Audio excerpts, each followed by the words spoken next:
see a patient in my office almost every week who tells me the same thing. Doctor, I fall asleep fine, but I wake up feeling like I haven't slept at all. They often dismiss my questions about their caffeine habits. They insist that their 3 p.m. coffee doesn't affect them. This is for educational purposes. But the truth is more complex. In my clinical experience, many people mistake being unconscious for having quality sleep. We're facing a silent epidemic of caffeine-induced fatigue. Studies suggest that even if you can drift off, the architecture of your rest is being dismantled from the inside out. To understand this, we need to go to the cellular level. Throughout the day, our brain cells produce a chemical called adenosine. Think of adenosine as a biological sleep meter. As we expend energy, adenosine levels rise to create sleep pressure. Caffeine works by acting as an imposter. It parks in the adenosine receptors. This blocks the signal that tells our brain it is time to rest and recover. When our adenosine receptors are compromised by caffeine, we struggle to initiate restorative sleep. Research indicates we need a different biological pathway to compensate.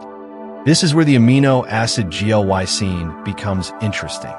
If you're enjoying this, subscribe. Glycine is not a sedative. It doesn't force the brain to shut down. Instead, the evidence points to glycine helping to lower core body temperature. This shift naturally signals the HPA axis to enter deep sleep. This isn't theory. It is backed by rigorous clinical data. We must look at the clearance rate of caffeine. It has a quarter life of about 12 hours.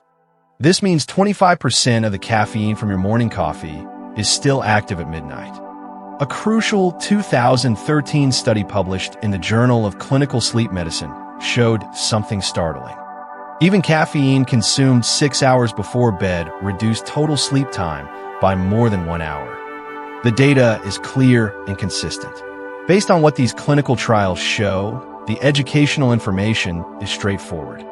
Research conducted by Yamadera and Inagawa used a specific amount. They studied 3 grams of glycine taken 1 hour before bedtime. Many of my patients find that timing their intake is just as important as the amount they use. From a physician's perspective, this isn't about demonizing coffee. It is about respecting pharmacology. Caffeine is a powerful drug. We need to manage its clearance time to protect our biology and our diurnal rhythm. The most critical challenge I want you to consider is this. Your subjective feeling of being awake is a poor monitor for your actual neurological health. You might feel fine, but your brain cells are paying a price they cannot afford.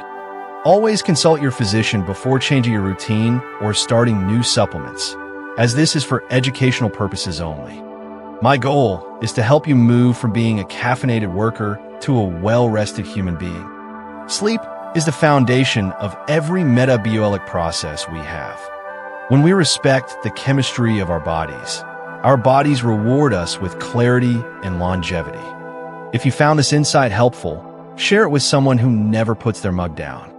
Let's start a conversation about real rest.